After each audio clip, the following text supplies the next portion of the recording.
현대인들이 이 본문 말씀을 보면 굉장히 기분 나빠합니다. 왜냐하면 독재도 이런 독재가 없잖아요. 절대적인 충성을 요구하잖아요. 어머니 아버지보다 나를 낳아주시고 나를 키워주신 그 어머니 아버지보다도 예수님을 더 사랑하지 않으면 합당하지 않대요. 천국에 못 들어간다는 얘기입니다. 내가 낳은 자식, 이 자식이 얼마나 귀합니까 정말. 그런데 이 자식보다도 나를 더 사랑하지 않으면 합당하지 않대요. 내 목숨보다도, 내 이 생명보다도, 이 세상에 내 생명보다 더 귀한 게 뭐가 있어요. 내가 존재하기 때문에, 내가 이렇게 살고 있기 때문에 여러분을 볼 수 있고 말씀도 전할 수 있는, 이거는요 인간의 기본적인 겁니다. 그래요, 우리가 이 기본적인 것, 이 생명, 이 중요한 것, 이거를 어떻게 우리가 포기할 수 있어요. 그런데 이것을 포기하지 않으면 하나님 나라에 합당하지 않대요. 평화를 내가 주러 온 줄로 생각하지 말라. 내가 너에게 검을 주러 왔다. 너희 가정 안에 식구들이 너의 원수라고.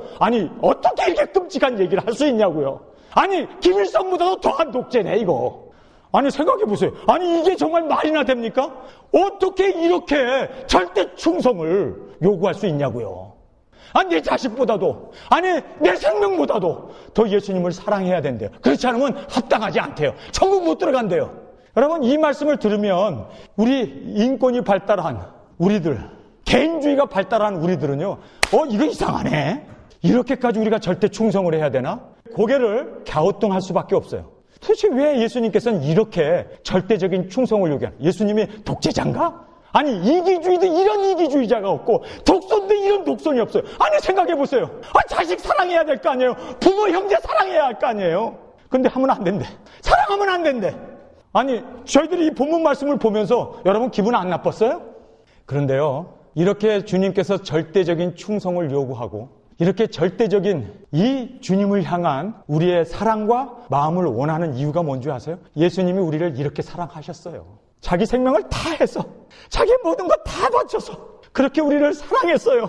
너무너무 우리를 사랑하기 때문에 우리가 다른 것을 사랑하면 그 사랑하는 그것에 우리가 종이 되어지고, 그 사랑의 대상이 우리의 우상이 되어지기 때문에 주님께서는 정말 주님만을 사랑하기를, 예수님만을. 왜냐면요, 예수님은 우리에게 있어서, 여러분, 본질적인, 주님은 우리에게 있어서 본질적인 생명이고 구원이시기 때문입니다. 이 신앙인들은 다 한결같이 구분할 수 있어야 돼요. 뭘 구분해야 되냐면요, 본질적인 것과 비본질적인 것을 구분할 수 있어야 돼요. 이거 구분 못하면 교회가 산으로 올라가고 맙니다. 여러분, 본질적인 게 뭡니까? 본질적인 것은요, 영생입니다. 영원한 생명입니다. 그리고 이 영원한 이 생명, 이 구원은 여러분이 놓쳐서는 안 돼요. 이거는요, 본질적인 거. 모든 인간이라면 이 본질적인 이 영원한 생명을 놓치면은 여러분 영원한 파멸이요, 영원한 지옥이요, 영원한 이 세상에서 소망이 없는 그러한 우리가 될 수밖에 없어요. 이 본질적인 거. 예수님은 우리의 본질이세요. 그분 사랑 안 하면 그것 자체가 저주고, 그것 자체가 실패고, 그것 자체가 멸망이라는 사실을 우리는 알아야 됩니다. 믿습니까? 예수님을 사랑하는 것, 그것은 우리에게 있어서 본질적인 거예요. 왜냐하면 온 세계에 예수 그리스도의 이름 외에는 우리의 구원의 이름을 주신 이가 없고, 뿐만 아니라 길이요 진리요 생명이신 예수님으로 말미암지 않고는 그 누구도 하늘나라에 들어갈 수 없는 예수님만이 유일한 본질의 근본이기 때문에, 우리에게 예수님께서는 예수님이 절대적인 충성을 원하는 이유가 호식하려고, 사람들에게 공대받고, 사람들에게 높임받으려고 예수님이 나를 사랑하라고 그렇게 얘기하는 줄 아세요? 아니에요. 이것은 본질적인 진리이기 때문입니다. 우리가 이 세상에 살면서 예수 믿는 사람들도, 신앙인들도 몇 가지 착각을 하게 되는 경우가 있어요. 3가지 예수 믿는 사람들의 이 착각을 주보에 적어놨습니다. 첫 번째는 예수님은 평강의 왕이다 라고 하는 착각이에요. 예수님께서 이 착각을 본문에서 완전히 교정해 줍니다. 예수님이 평강의 왕이라고요? 여러분, 성경을 한번 보시기 바랍니다. 34절에 내가 세상에 평화를 주러 온 줄로 생각하지 말라. 많은 사람들이 예수님은 평강의 왕이다, 평강을 주려고, 평화를 주려고 이렇게 오셨다라고 생각하는 사람들에게 No! That's wrong! 나는 세상에 평화를 주려 온 자가 아니라는 거예요. 여기에서 우리에게 강조점이 있습니다. 세상의 평화입니다. 여러분, 세상의 평화는요, 세상의 평화는 이거는 비본질적인 거예요. 평화조약 맺고 평화롭게 살다가도 언제라도 뒤집어지고 언제라도 싸움이 날 수밖에 없고 평화가 깨질 수밖에 없는 것이 조약입니다. 예수님은 이 땅에 평화를 주러 오신 게 아니라는 거예요. 그러면 예수님은 평강의 왕이신데 무슨 평화를 우리에게 주려고 하십니까? 기본적인, 근본적인, 바로 이 본질적인 하나님과의 평안입니다. 바로 예수님께서 이 하나님과의 평화, 우리가 죄인 되었고 원수 되었고 예수님을 알지도 못하고 하나님의 원수가 된 그런 상태에 있을 때 예수님께서 십자가에 죽으심으로 하늘의 그 휘장이 찢어지면서 지성소가 열리고 하나님과 우리가 화평할 수 있는, 하나님과 우리가 화목할 수 있는 이 놀라운 축복을 주님께서 주시기 위해서 이 땅에 오셨습니다. 믿습니까? 세상의 평화가 아니에요. 세상은요, 어차피 마귀의 위가, 마귀의 보좌가 있는 곳이기 때문에 세상과 화평하려고 하는 자는, 여러분, 그것은 그 사람의 신앙이 잘못된 것입니다. 여러분, WCC가 뭘 얘기합니까? 모든 종교 간에 화합하고 이 땅에 평화를 도모하자는 거예요. 이 성경의 말씀을 완전히 위배하고 있는 것입니다. 왜요? 성경은 우리에게 분명하게 말씀해 주시고 있는 것은 세상의 평화가 아닙니다. 세상의 종교들과의 화합이 아니고 그들과 화평의 조약을 맺는 것이 아니라 우리는 하나님과의 관계, 영원한 이 본질적인 이것을 따르고 이것을 우리가 추구하고, 그래서 하나님과의 관계가 회복되면 관계를 통해서 주님이 우리의 평강의 왕으로 다스리시고 역사하시려고 하는 하나님의 뜻을 우리는 깨닫게 되는 것입니다. 세상에서의 평화가 아니에요. 세상에서 우리는 환난을 당하게 되어 있어요. 예수님께서 내가 세상에 평화를 주려고 온 줄로 생각하지 말라, 착각이라는 거예요. 세상에 평화는 없습니다. 여러분이 세상과 평화하려고 한다면 여러분 진리를 떠날 수밖에 없습니다. 그래서 예수님께서는 내가 너희에게 검을 주러 왔다. 검이라는 것은요, 부엌칼처럼 과도처럼 조그만 칼이 아니에요. 수어드입니다. 이거는요, 적들과 싸우기 위해서 주는 무기예요. 여러분, 왜 예수님께서 우리에게 검을 주십니까? 아니요, 우리가 군사도 아닌데 왜 우리에게 검을 주십니까? 검이라는 것이 무엇입니까? 여러분, 성경에 보면요, 검은 에베소서 6장 17절에 구원의 투구와 성령의 검, 곧 하나님의 말씀을 가지라. 하나님의 말씀이 검입니다. 그래서 계시록에 보면 8번 예수님께서 내 입에서 나오는 검을 가지고, 그것이 말씀이었습니다. 말씀을 가지고 이 세상을 심판하시고, 말씀을 가지고 이 세상의 모든 죄악들을, 그 하나님의 심판의 말씀, 그 말씀이 바로 입의 검이라고 주님은 말씀하고 있습니다. 우리가 예수 믿고 구원받으면 모든 우리에게 검을 주셨어요. 하나님의 말씀입니다. 이 진리의 말씀을 우리에게 주셨어요. 이 검을 받은 우리는 이 검을 가지고 여러분, 하나님과 화목하게 하지 못하는 그런 우리의 죄의 습관들, 우리의 죄의 그런 모든 쇠사슬들, 우리가 억눌리고 우리를 가두어 놓고 우리를 꼼짝하지 못하게 우리를 얼검해 놓는 그 모든 죄의 속성들을 이 말씀으로 잘라야 돼요. 검으로. 그래서 우리에게 검을 주신다고 주님이 말씀합니다. 제가 예수님을 믿고 나서 성령님을 받고 예수님이 내 안에 들어오셔서 나의 주인이 되신 후에 저에게 있어서 변화가 하나가 있습니다. 아마 여러분도 동일한 변화를 경험하셨으리라 생각합니다. 그 변화는 다른 게 아니라 이 말씀이 내 안에 들어오셔서 이 죄를 짓고 실수하고 넘어지고 사람들에게 상처 주는 내 모습을 내가 봐요. 내 자아가 보이는 거예요. 야, 너 왜 이렇게 사냐? 왜 말씀대로 살지 못하느냐? 내 안에서 내 자신의 활동하고 돌아다니면서 죄 짓고 넘어지고 하는 그런 모든 것을 내 눈으로 보면서 이렇게 살면 안 되는데, 이렇게 살면 멸망인데 주여 용서하여 주옵소서. 내 안에 이 검이 들어와 있어요. 그래서 그 검을 보면서 내 자신, 내 자아를 첩복종시키는 거예요. 이렇게 살면 안 된다고, 이렇게 살면 멸망이라고, 하나님 용서해 주세요. 그래서 제가 예수 믿고 나가지고 가장 많이 일어나는 것은 회개. 하나님, 나 또 잘못했어요. 하나님 용서해 주세요. 왜냐하면 이 검을 가지고 나의 잘못된 습관들, 나의 잘못된 모든 죄악들을 잘라내지 않으면 여러분은 주님의 심판대 앞에서 우리가 부끄럽게 책망을 받게 될 줄 믿습니다. 여러분, 지금 여러분께서 말씀으로 내 자신을 돌아보시고 날마다 내 부족함을 잘라내야 돼요. 그래서 바울은 내 이 육신을 날마다 처복종시킨다고 말씀하세요. 오라, 나는 공고한 자로다. 누가 나를 사망의 몸에서 구원해내랴. 오직 예수 그리스도 외에는 없다는 것을 깨닫고, 정말 바울이 구원받은 사람이 아닙니까? 구원받았어요. 그는 사도예요. 교회를 세우고 성경을 쓰는 사람이에요. 그럼에도 불구하고 내가 두렵고 떨림으로 내 구원을 이루겠다고 얘기하세요. 왜요? 스승된 자가 넘어질까 조심하라고 그러고, 그리고 내가 복음을 전파한 후에 내가 멸망받을까 두렵다고 이야기할 정도로, 그렇게 바울은 그렇게 두렵고 떨림으로 자신의 구원을 날마다 처복종시키면서. 왜 처복종시켜야 해요? 그렇습니다. 예수님께서 우리에게 칼을 주셨어요. 이 진리의 칼, 이 성령님으로 말미암는 이 하나님의 말씀, 이 진리를 가지고 내가 하나님 말씀대로 살지 못하는 것에 대해서 언제라도 잘라 잘라버리고 언제라도 회개하고 언제라도 주님 앞에 자복하면서 그렇게 우리는 들고 떨림으로 우리의 구원을 이루어 나가야 하는 것이 성경의 가르침입니다. 두 번째로 우리가 착각하기 쉬운 것이 있는데 그것은 예수님은 가족을 사랑하기를 원하신다는 거예요. 근데 오늘 이 본문 말씀에 보면 아버지와 자녀가 원수가 된대요. 서로 대적하게 된다는 겁니다. 이거 맞는 말씀입니다. 여러분이 이 세상에 살면서 또 가정 안에서 또 직장 속에서 여러분이 정말 예수님을 나의 본질적인 예수님만 사랑하고 예수님만 의지하고 예수님만을 정말 바라보고 그렇게 살면 세상 사람들에게 여러분 이단 소리 들을 수밖에 없어요. 가족들에게도 너 왜 그렇게 사냐고. 왜냐하면 이해할 수가 없는 것이 바로 하나님을 향한 절대적인 사랑이고 절대적인 고백입니다. 그래요. 우리가 이 세상에 살면서도 정말 주님만을 사랑하고 주님만을 따르면요 오해받을 수밖에 없어요. 예수님이 30년 동안 이 세상에 오셔서 목수 일을 하시면서 아버지가 일찍 돌아가셨기 때문에 그가 가장으로서 동생들과 어머니를 보살폈습니다. 그리고 나서 이제 30이 되어서 예수님이 공생애를 시작하셨어요. 그런데 갑자기 오해가 탁 생겨버린 거예요. 동생들과 이 모친 마리아가 예수님을 붙잡으러 온 거예요. 뭐 하나님의 나라를 전한다, 이적과 기사를 행한다고 돌아다니는데 이 로마인들은 그를 핍박하고 이제 언제 죽일지도 모르고 십자가에 죽이는 그러한 모의를 하고 있고 예수님은 하나님을 사랑하기 때문에 그렇게 하나님의 뜻을 따라 하나님의 관점에서 그렇게 공생의 삶을 사는데 예수님의 형제들, 예수님의 어머니까지도 이해하지 못했습니다. 마태복음 12장 46절입니다.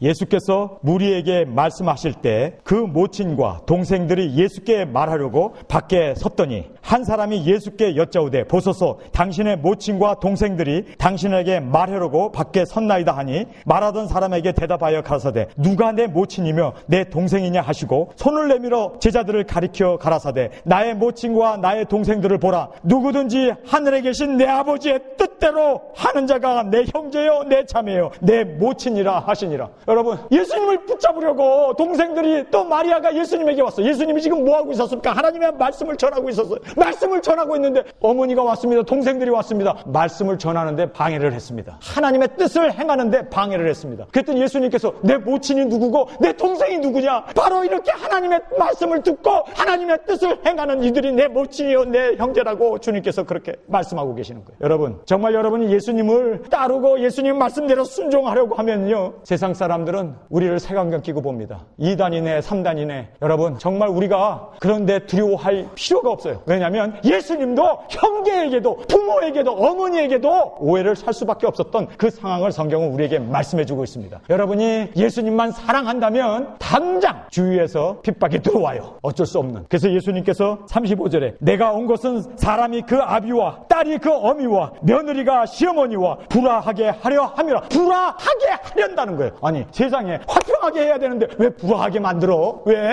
여러분 이 세상에서 여러분이 살면서 분명하게 깨달아야 할 것은요 본질적인 것과 비본질적인 것을 구분할 수 있어야 돼요. 교회도 마찬가지입니다. 요즘은 교회가 비본질적인 것을 쫓아가는 통에 너무나 많은 문제를 일으킵니다. 여러분 세상에서 건강해지는 거 그거 비본질적인 거예요. 건강? 언젠가는 우리가 육신을 떠나서 이 세상을 하직해야 합니다. 우리가 먹고 사는 거? 무엇을 먹을까 무엇을 마실까? 이거 비본질적인 거예요. 그거는 이방 사람들이 구하는 것이라고 말씀하고 있습니다. 그럼 우리는 뭡니까? 그의 나라와 의를 구하는 거. 이것은요 본질적인 겁니다. 여러분 언젠가는 이 육신의 생명, 이 목숨 우리가 이 땅을 떠나야 됩니다. 그러나 정말 본질적인 것은요 하나님 안에 영생이에요. 그 영생을 위해서라면 여러분이 이 비본질적인 것 다 내려놓을 수 있어야 돼요. 이 비본질적인 것 따라가다가는 본질적인 것 잃어버립니다. 여러분 왜 넓은 길입니까? 넓은 길은요 많은 사람이 가요. 편하고 쉽고 길도 넓고 행복한 거예요. 떠들면서 큰 길 걸어갈 수 있어요. 비본질적인 거예요. 거기는 멸망입니다. 거기는요 파멸입니다. 거긴 지옥입니다. 그러나 좁은 길 이거는요 문도 좁아요. 사람들도 많이 안 가요. 그러나 여기에는요 본질적인 게 있어요. 영생이 있습니다. 믿습니까? 이 영생이 있기 때문에 내 목숨, 내 생명, 이 건강, 내 물질적인 거 이런 모든 거 다 내려놓고 우리가 정말 영원한 저 천국, 여러분 저 영원한 저 천국 놓치면 여러분은 이 세상에서 영원한 패배자고 영원한 실패자이고 여러분 이 세상에서 정말 태어나가지고 가장 저주 속에 살 수밖에 없는 것이 비본질적인 걸 쫓아가다가 영생을 놓치는 거예요.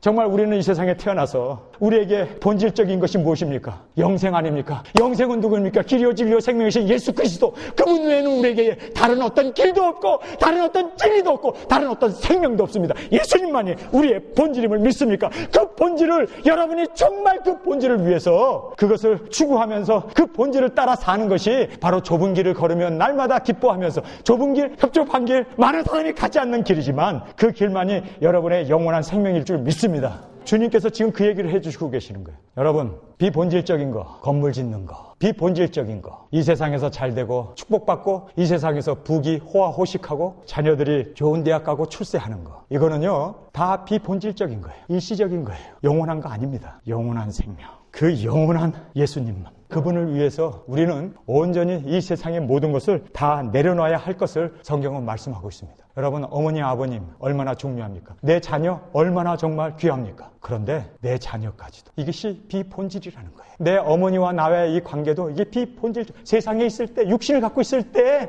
그 관계지 영원한 관계가 아니에요. 근데 참으로 우리가 이 본문을 읽으면서 부부 관계는 예수님이 원수라고 얘기 안 했네. 왜 보니까요, 부부는 싹 빠져버렸어요. 부모와 자식, 그렇죠? 시어머니와 며느리, 모든 관계, 가족 관계가 다 들어갔어요. 그런데 부부는 일심동체 한 몸으로 주님께서 말씀하고 계십니다. 정말 부부는 한 몸이기 때문에 한 예수님, 한 생명, 우리에게 주신 그 본질적인 예수님을 부부가 같이 따라가야 돼요. 성경을 보겠습니다. 36절에 사람의 원수가 자기 집안 식구라. 여러분이 정말 주님만을, 본질적인 예수님만을 따라가고 그분만 사랑하고 그분만을 위하여 그렇게 결단하고 산다면 당장 여러분이 오해 살 수밖에 없습니다. 가족까지도 우리를 오해할 수밖에 없어요. 예수님의 가족들도 오해를 했습니다. 예수님의 어머님, 배 아파 난 그 어머니까지도 예수님 오해했습니다.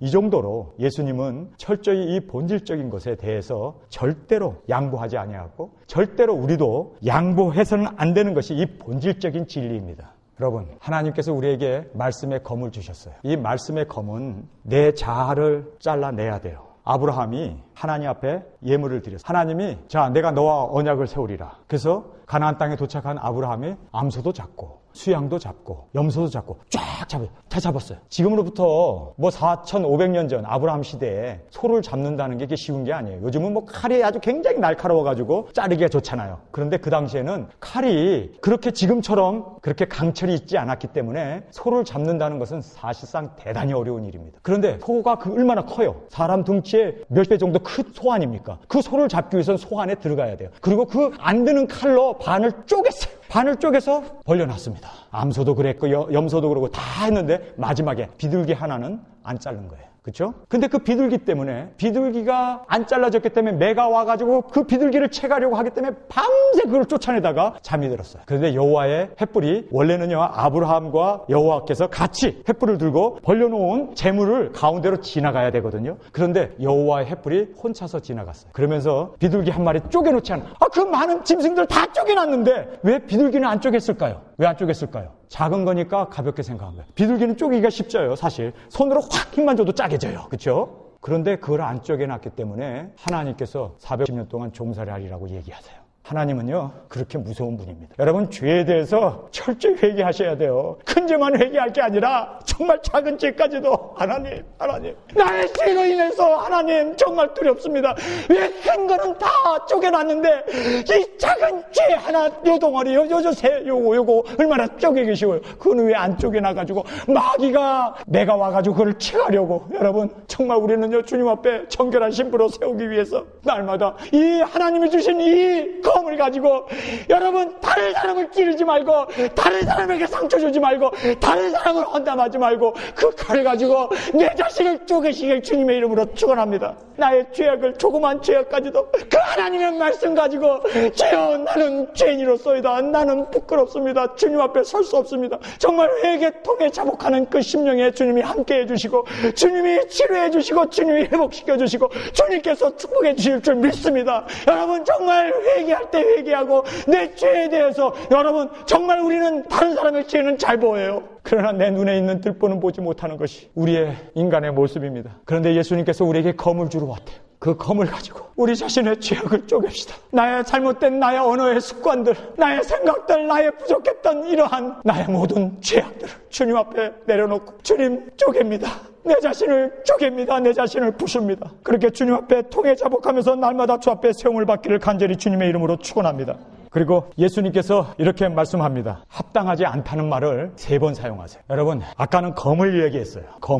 이 검은요, 군인들이 쓰는 거예요. 군인들은 국가를 위해서 몸을 바친 사람들입니다. 군대 용어예요, 이게. 검이라는 것은. 그래서 여러분이 주의 군사가 되고 하나님의 일꾼이 되었다면 여러분은요, 이제 뒤는 돌아보면 안 됩니다. 쟁기를 잡을 겉옷을 가지려고 돌아서는 자는 내게 합당하지 않다고 주님이 말씀하십니다. 여러분은 이미 주님께 검을 받은 자이기 때문에 이제는 마귀 사탄 그 모든 세상의 죄악들과 싸워 이겨 나가야 하는 바로 여러분은 용사들입니다. 주님의 용사들입니다. 그리고 다음에 나가서 사랑이라는 말이 나와요. 여기서 3번의 사랑이 나와요. 여러분 한번 보시겠습니다. 37절에 아비나 어미를 나보다 더 사랑하는 자는 내게 합당치 아니하고, 여기서 더 사랑이라는 말이 나와요. 사랑. 그 다음에 아들이나 딸을 나보다 더 사랑하는 자도 내게 합당치 아니하고, 또 자기 십자가를 지고 나를 쫓지 않는 자도 내게 합당치 아니하니. 여기서 예수님에게 합당치 않다는 말은요, disqualify라는 뜻입니다. 가치가 없다는 뜻입니다. 주님 안에서 이 가치 있는 삶을 살기 위해서는 우리가 주님만을 사랑해야 돼요. 여기서 이 사랑이라는 말이 나와요. 사랑은 여러분이 누구를 사랑하게 되면 그 사랑하는 사람의 종이 되어지게 되어 있습니다. 여러분이 돈을 사랑하면 돈이 주인이 되고 여러분은 그 돈을 쫓아가는 종이 되는 거예요. 여러분이 누구를 사랑하게 되면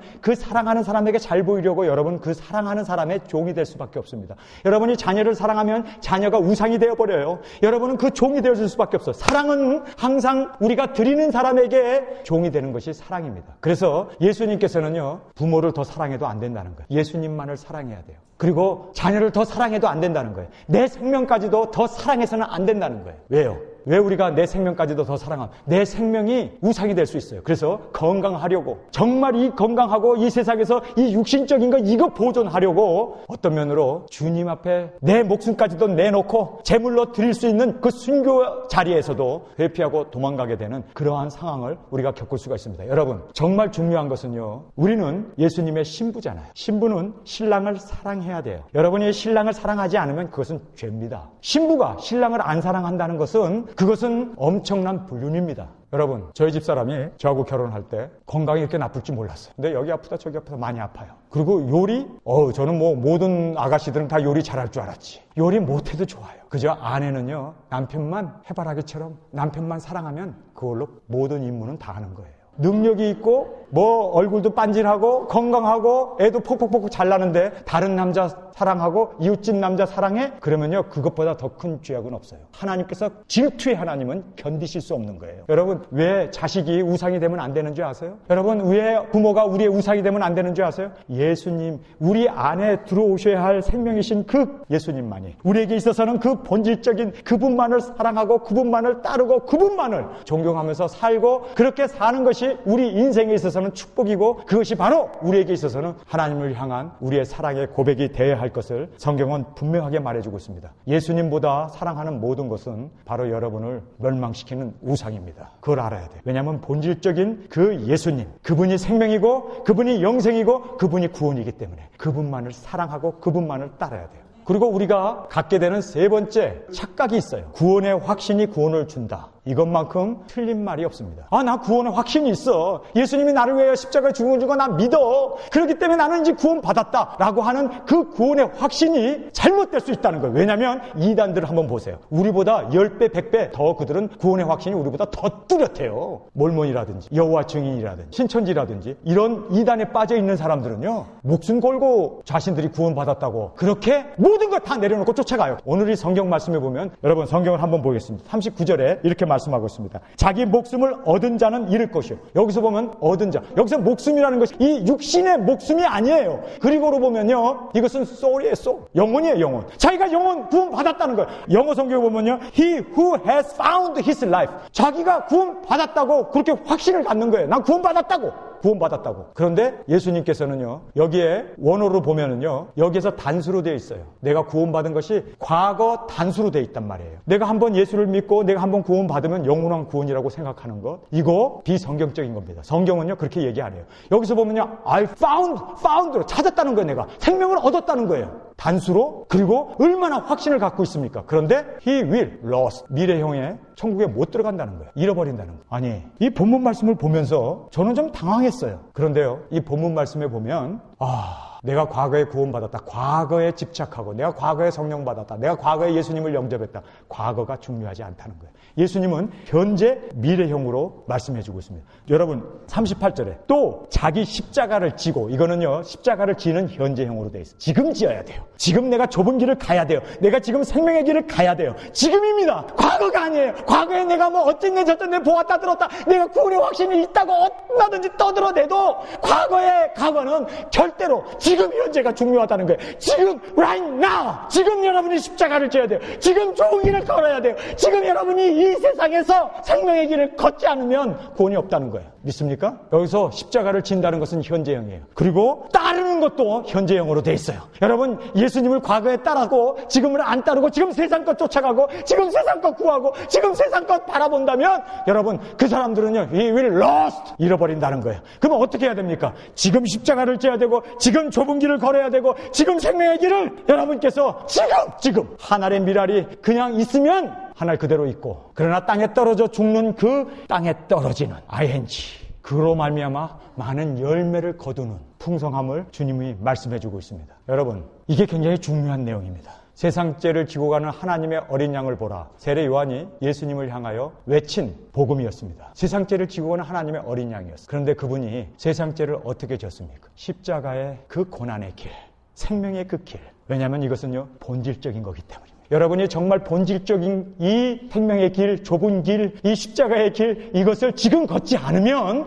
지금 이 순간에 걷지 않으면, 내가 과거에 구원받았네, 내가 권사야, 나 목사야, 나 장로야, 암만 떠들어대 봐도 여러분 지금이 아니면은 미래는 없다는 것입니다. 이게 성경의 가르침입니다. 그러면서 성경에서 39절에 자기 목숨을 얻는 자는, 여기서 보면요 이미 얻은 거예요. 과거에 단수로 얻었다는 거예요. 잃어버린다는 거예요. 그런데 예수님께서 39절에 뭐라고 합니까? 나를 위하여 자기 목숨을 잇는 자. 여기서 잇는 자는요 지금 좁은 길을 가고 지금 십자가를 지고 지금이라고 하는 이 현재형으로 되어 있고, 이렇게 잃어버리고 이렇게 지금 사는 사람은 미래에 뭐라고 얘기합니까? 얻으리라. 이것이 성경의 가르침입니다. 여러분 절대로 미혹되지 마시기 바랍니다. 지금 여러분이 구원의 좁은 길을 걸어가느냐, 좁은 문을 걸어가냐, 험난하고 힘들고 역경이고 정말 이 길이 십자가의 길이라 하더라도 이 길을 여러분이 주님 오시는 날까지 그렇게 걸어가지 않으면 여러분은 미래의 구원은 보장될 수 없다는 것이 성경의 진정한 가르침이라는 것을 깨달으시면 아멘 하시길 바랍니다. 그러면서 예수님께서 이렇게 말씀합니다. 40절입니다. 너희를 영접하는 자는 나를 영접하는 것이요. 너희, 예수님의 제자들을 영접하는 그 사람들은 예수님을 영접하는 거래요. 그리고 또한 예수님을 영접하는 자는 아버지를 영접하는 거래요. 여기서 보면요 예수님께서 우리에게 어떤 바디, 예수님이 우리의 머리가 되시고 우리의 그의 몸이 된 우리의 이 지체를 말씀해 주고 있습니다. 결국은 여러분이 좁은 길을 걸어가고 생명의 길을 걸어가고 이 본질적인 것을 따라 사는 사람은 바로 예수님이 사셨던 그 길, 생명, 그 본질을 여러분이 걸어가고 있는 거예요. 그래서 그 제자들을 영접하는 것이 예수님을 영접하는 것이었고, 예수님을 영접하는 것이 곧 아버지를 영접하는 것이라고, 이것을요 하나로 그렇게 주님께서는 여기셨습니다. 그런데 우리가 여기서 조심하면서 주의 깊게 바라봐야 할 귀한 대목이 나와요. 우리가 섬기는데 세 가지 원리가 있습니다. 예수님의 이름으로 섬겨야 돼요. 여기 보면 이름이라는 말이 3번 나와요. 이름. 선지자의 이름으로. 선지자를 공개하면 선지자의 상이 있다. 의인의 이름으로 의인을 공개하면 의인의 상급이 있다. 제자의 이름으로, 이름이라는 말이 나와요.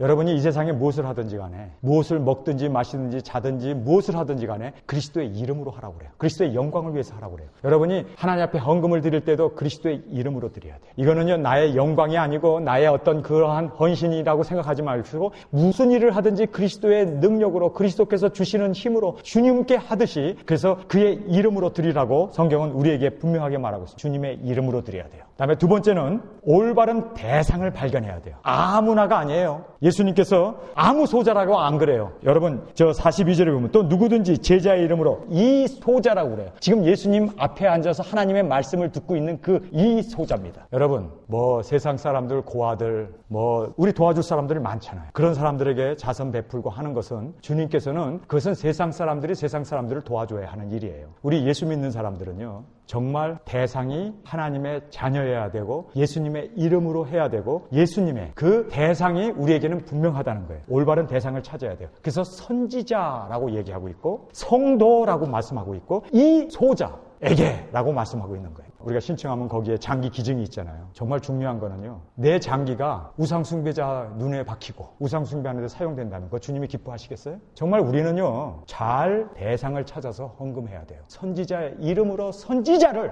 영접하고 그리고 의인의 이름으로 의인을 영접하라고 그랬지 죄인은 아닙니다. 여러분 죄인들을 영접해 놓으면 죄인이 들어와가지고 완전히 가치관을 흐려놓고 문제를 일으킬 수가 있어요. 그래서 성경에서는요 의인의 이름으로 의인을 영접하라 제자의 이름으로 소자를 영접하라고 그렇게 말씀하고 있습니다. 그리고 마지막으로 작은 섬김도 결코 상을 잃지 않는다라고 주님은 말씀하고 있습니다. 여기 보면요 진실로 너에게 이르노니 그 사람이 결단코 상을 잃지 아니하리라. 여러분 세상에서 여러분이 주를 위하여 주의 이름으로 의인을 섬기고 또 주의 이름으로 선지자를 공개하고 주의 이름으로 제자들을 그렇게 영접했을 때 하나님께서는 분명코 진실로라는 말도 썼고 결단코라는 말을 쓰시면서 상을 잃지 않는다라고 말씀하고 있습니다. 여러분 지옥도 고통의 크기가 다릅니다. 하물며 천국도 영광의 크기가 다릅니다. 정말 주님과 가까이 나아갈 수 있는 영광이 있고 부끄러운 구원이 있고 그리고 우리가 주님 안에서 이 세상에서 어떻게 사느냐에 따라서 주님께서 상급으로 분명하게 갚아주실 것을 우리에게 말씀해 주고 있습니다.